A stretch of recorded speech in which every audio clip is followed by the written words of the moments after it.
kinds of things that each of us worry about personally in terms of our own safety and privacy and security. But also, this is an enormous cost to companies throughout the United States and throughout the world. And this bucket of cyber is closest to criminal behavior, I think. And secondly, I think of the second realm as involving stealing commercial information. Government theft of proprietary data, intellectual property for commercial gain. These include thefts of research and development that might be on the table, so companies trying to gain secrets from other companies.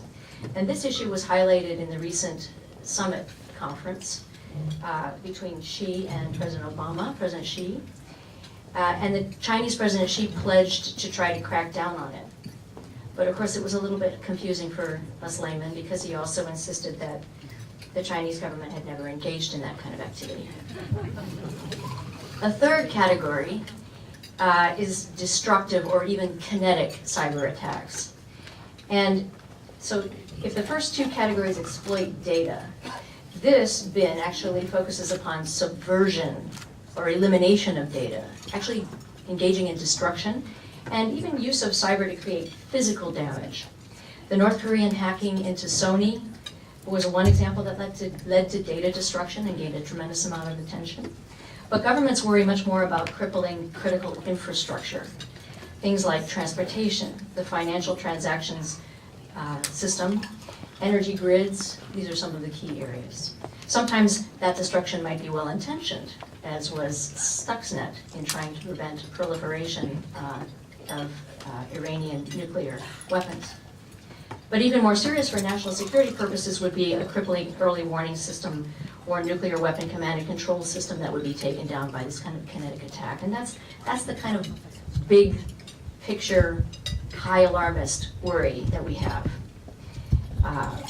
And President Obama and President Xi also talked about not attacking critical infrastructure in peacetime. But the question of state cyber attacks on vital systems during wartime remains uncharted territory. And then there's finally one last little bucket, or that's the way I think of it anyway, and that's cyber espionage.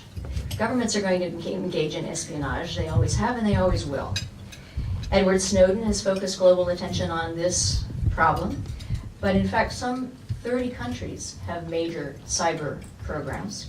State and non-state actors put trapdoors or bugs into other countries' computers, and they collect intelligence, and then they also have something latent that might potentially, possibly be used for kinetic purposes later on.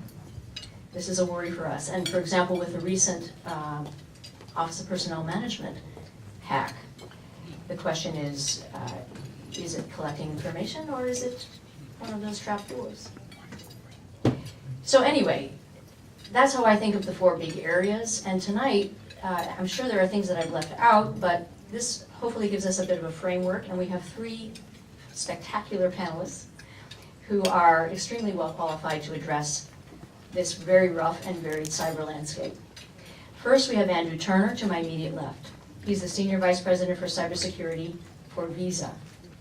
Andrew has been an expert in information security and cyber intelligence for more than 15 years, providing international incident response and security consulting services to numerous Global 500 clients. Before coming to Visa, he was with Microsoft, IOActive, and Team Cumray. He's an expert in operating in high-risk, high-threat cyber environments. And then to my next left is Kate Charlotte, who is Principal Director for Cyber Policy in the Office of the Secretary of Defense at the Department of Defense. There she oversees the development of cyber policy and strategy, including the recently published 2015 Department of Defense Cyber Strategy, as well as being responsible for the full range of cyber defense policies, including development of U.S. Cyber Command and cyber forces. Students in the audience, I'd like to point out that Kate came into government as an OSD Presidential Management Fellow. Did you get your applications in on time? The deadline was yesterday. Finally, we are honored to have Amy Chang. She is Asia and Pacific Subcommittee Staff Director at the U.S. House of Representatives Committee on Foreign Relations, a position that she took up in February of 2015. Before that, she was the Norm Augenstein Research Associate at the Center for a New American Security, where among other things, she wrote a very highly influential analysis of the political, economic, and military objectives of China's cybersecurity apparatus. The report, which was entitled Warring State, China's Cybersecurity Strategy, analyzes the development of Beijing's cybersecurity infrastructure over the last 30 years. So, starting with some basic markers. Thinking about the threat and the challenge, Andrew, I'll turn to you first. What's the major challenge of cyber theft from the vantage point of the consumer and/or business? I think that when you look at cybersecurity, when you look at the payment system, when you look at just all the various integrations and data flows across multiple parties, third parties, vendors, the big challenge today is that everyone has a role in protecting information, protecting infrastructure. From a global perspective, the challenge around, particularly in the regulatory environment in China, other areas around data localization, certainly provides a lot of challenges for how one can protect their enterprise. But today, just with the vast amounts of data, the vast amounts of unencrypted data, it's a large target for adversaries, whether it's for financial reasons, for espionage reasons, for destruction. In the U.S., we are an information-based society. A lot of our economy is driven by intellectual property and services, and so we look at it from a payments perspective. From end users, cardholders, to merchants, to acquirers, to banks and issuers. It is one ecosystem where every single party has a significant role to protect information. And that's, I think we're seeing that today, and that's an area where even down to the individual cardholder and around cyber hygiene and all of those things, not just technology. But just common users as well, all the way up to sophisticated innovative enterprises. There's a significant role for each one of those across the board. How busy does it keep you carrying various approaches? Very busy. The saying of you have to succeed, an attacker has to succeed once. You have to be successful 100% of the time. I think there's a saying that I share with our CEO and our executives, and that's paranoia is underrated. And yeah. Okay. Well, speaking of paranoia, let's turn to national security. A rough segue, I'm afraid. Kate. This is a very big question for national security. There's a tendency for us to think of cyber as a very militarized area, but yet, of course, the Pentagon and our national security concern with respect to cyber is relatively small compared to the enormous private sector. What are the major issues in cybersecurity for the Pentagon? How do you get your arms around all of this? Sure. So you mentioned the DoD cyber strategy, and I think one of the reasons that we have put that strategy forward. No, the mic. Yeah, I think for some reason it's not on. Sorry, Kate. Does this work? Yeah. One of the reasons that we put that strategy, the 2015 DoD cyber strategy, forward is we wanted to take an opportunity to be really kind of transparent and build out not just an overall strategic and policy framework for how we think about defending the country in cyberspace, but also lay out some very specific objectives for how we want to move this ball down the road. So there's three really key areas that we think about when we're looking at this problem. The first, of course, is defending our own networks, right? We are under constant attack. We have a very complex set of networks within the Department of Defense, from big networks down to small tactical networks. They're owned by all kinds of different people. And so it's a very complex environment. But if we, really the foundation for our being able to function and execute our missions across the Department of Defense is to make sure that we are, that we have assured those missions, that the networks and the communications are available when we most need them. So that is our number one priority, because without it, you find yourself in a very difficult position. So, as you said, Defender has to be, only has to find one way in, just that one person who clicks on an email, and the defense has to be 100%, covered. At the same time, most attacks, like 90% of attacks, are used with basic things that could otherwise be that are basic hygiene issues, right? They were not patches or other things that aren't sophisticated at all. So it's our duty, I think, to really do our best to make sure that you're filling those gaps. And for us, we think a lot about resilience. If the attacks that you can't stop, how do you make sure that those don't have a fundamental impact on your ability to do your job? So that's defending our network is our first mission. The second one is defending the nation from cyber attacks with significant consequences. So what does that really mean?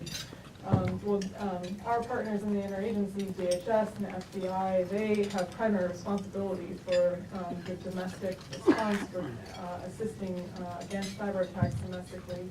But there are cases, severe cases, that have the potential to result in significant damage to property or loss of life.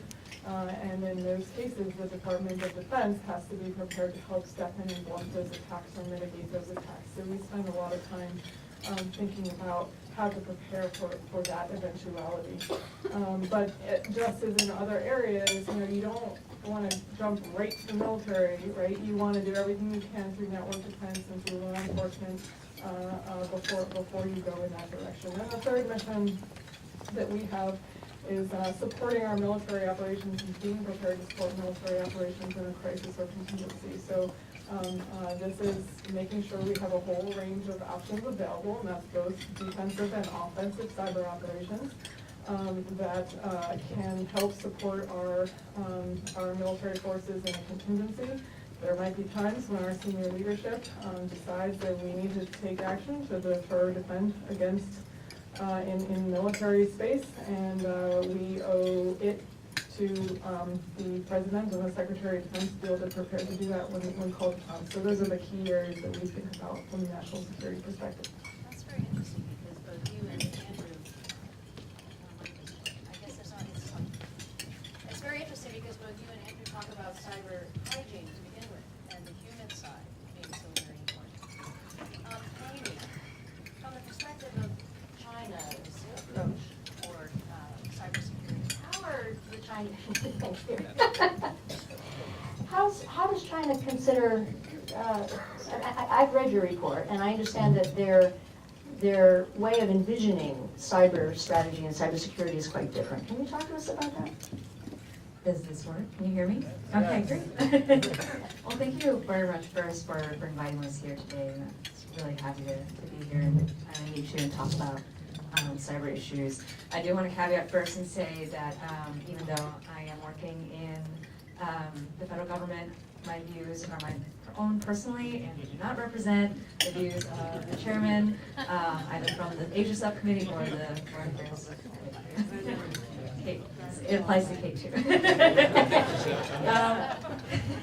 So, yes, China approaches cybersecurity from a completely different standpoint. I mean, even using, if you go down, break it down to the very basics of the terminology that they use. We use the term cyber, but they don't have a term for cyber in China. They use either network security or information security. And usually network security falls underneath the umbrella of information security, which is very broad.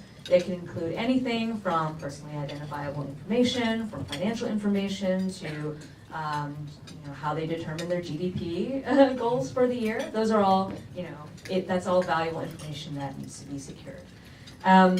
So just even from a bilateral standpoint, when we're talking to them using the term cybersecurity, you already run into some issues of different interpretations. If you want to refer to the cybersecurity agreement between President Obama and President Xi just a few weeks ago, yeah, they agreed that they wouldn't use, sort of state-enabled cyber economic espionage, but what does that actually mean? There's a lot of vagueness that is attached to the terminology and language that they use. So going into some of the motivations, we just heard about from our DoD about what motivates us to protect our networks and our what our goals for cybersecurity are. But if you look into the motivations for China, you have to look at who's in power, and that's the Chinese Communist Party. And in order for China or the Chinese Communist Party to retain power, it has to protect itself. And so basically, what it all comes down to is that they are very self-interested people, just like everyone else here, and they want to make sure that they continue their power, and they will do whatever means necessary to do so. And this manifests itself in political, economic, military realms as well.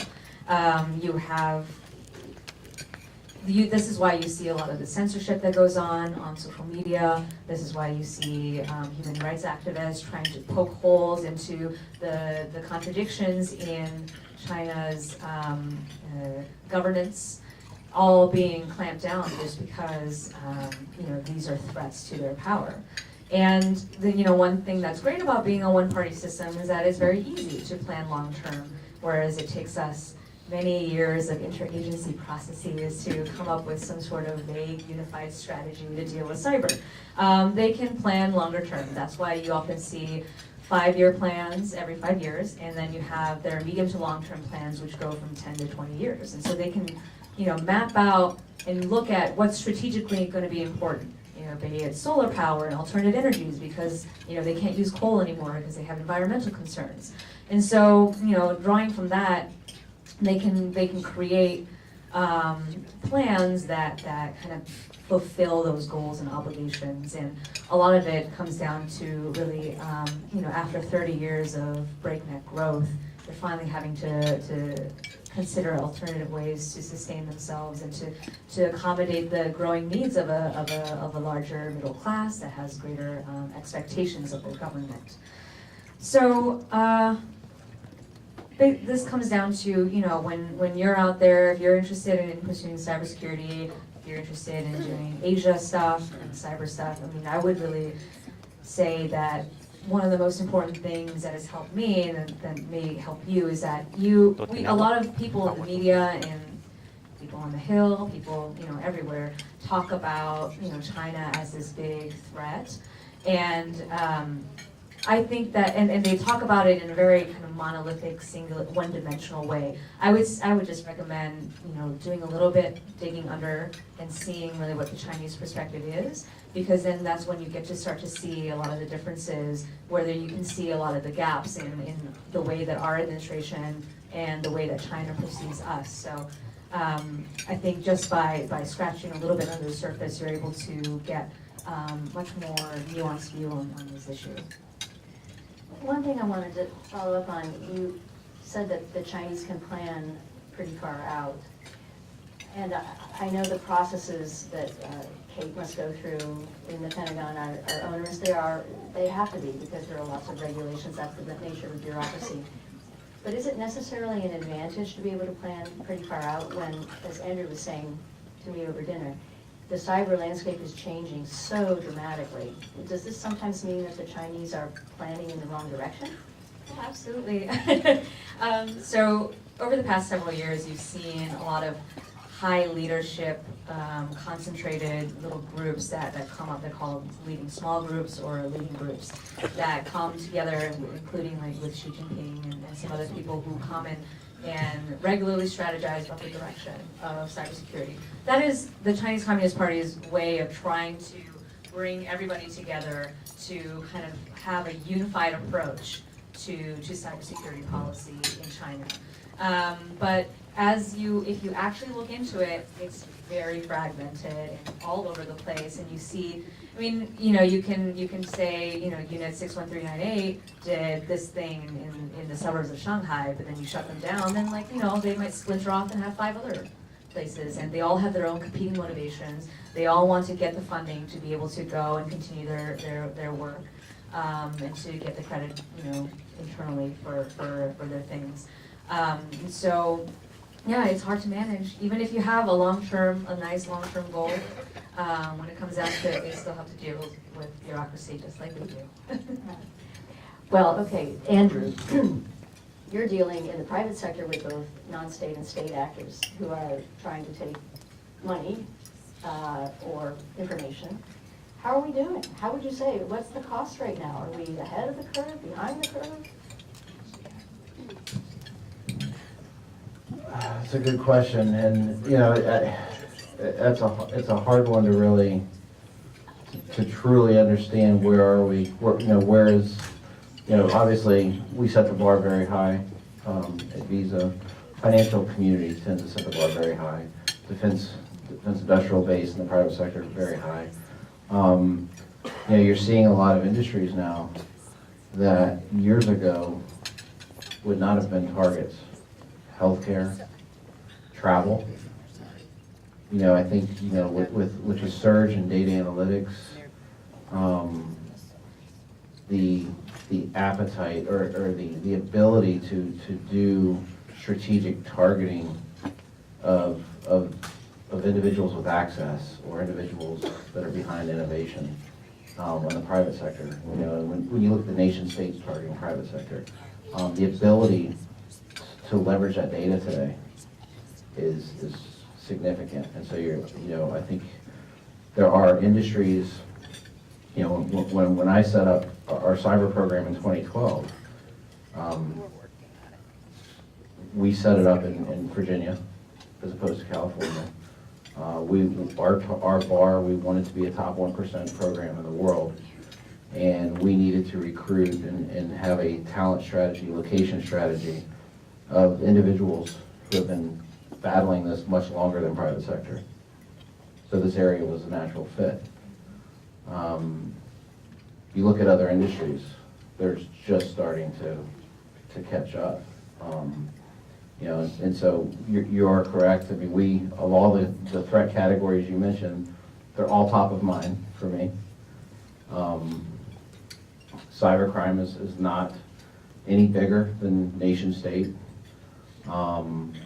We protect our own data centers, so we have our own infrastructure, SCADA systems, all of that. And obviously, the challenge for us is, we are at heart an availability provider. When you swipe a card anywhere in the world, in 1.4 seconds, that response is supposed to be there. So we have to enable that while also protecting vast amounts of information. And also, you look at just payment technology today and the speed of that. So we're really, to stay at the speed of market of digital wallets and things like Apple Pay and electronic transactions in general. We are. It is a. I don't want to say it's an arms race, but it's ever changing. I think we're fortuitous in the financial industry that it is part of our DNA to protect information, or you're out of business. Other industries, that's not necessarily part of the DNA. So there's still some pains there, but I think it depends on what sector you're looking at. But I think overall, I think we're significantly further ahead than we were years ago, by far. Kate, I'll yell.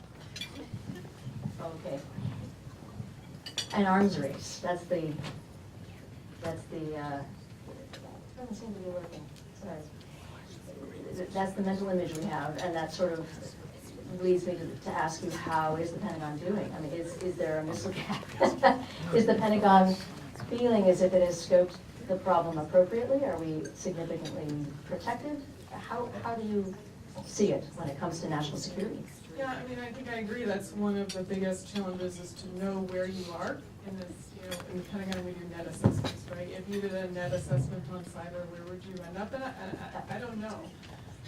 I think that I very much worry about the pace of the threat. Right now, email is still an absurdly effective means to gain access to a system. I coming in with no background in cyber several years ago, took a class, 4 months in, certified ethical hacker, and I'm, gaining access to somebody, the system, ethically of course. Key logging, password cracking, all these things. The tools are out there, and while there is a very wide kind of margin between the most, basic individuals who are most basic individuals versus the very sophisticated cyber threats, there's a wide margin, but I think that margin is becoming ever smaller. One of the things that we worry about is the proliferation of sophisticated malware and the increasingly sophisticated tools that are available to increasingly less sophisticated people.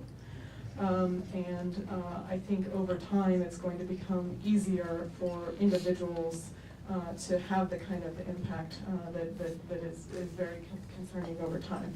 So, I mean, we often think, in fact, you mentioned you're an availability, provider, and I think even though it's sort of a snooze, like the information assurance frameworks, confidentiality, availability, and integrity are ways that we think about the different threats. Confidentiality is your espionage, your PII theft, your intellectual property theft. Availability is the denial of service attacks in the financial sector. And integrity is actual manipulation of data, destruction of data, things like what we saw more in the Sony hack. And I think that does help us provide a framework for what should concern us most and what we need to prioritize. Because at the root of your question is, how do you prioritize to focus on what you care about the most, given how many threats are out there? So integrity attacks, that's what really scares me the most, and especially if you start lining it up with critical infrastructure that we care about, if you start lining it up with the possibility of more significant effects.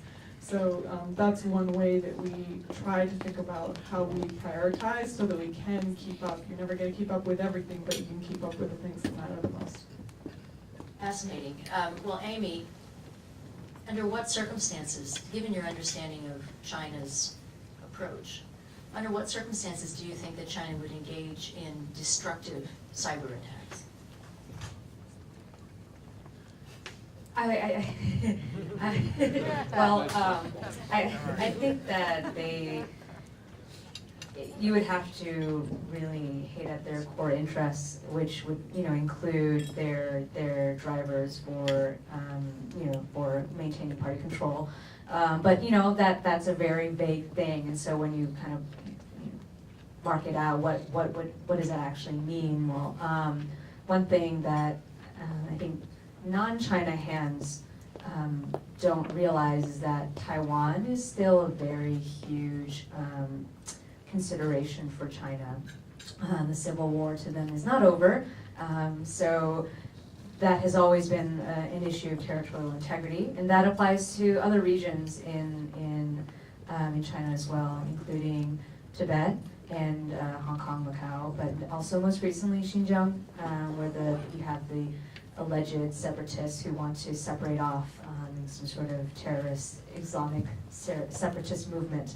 And in those two, in the case of Xinjiang, you've actually seen them use kind of destructive mechanisms to cut off internet access to the entire population of Xinjiang for, I think it was a few months in 2009.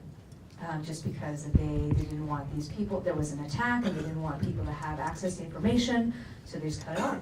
And, I can't speak to whether they have that control over the rest of China, but that's something that, you know, in a national security crisis, maybe if they didn't want people to get access to information, that could be something that they could do, just flip a switch.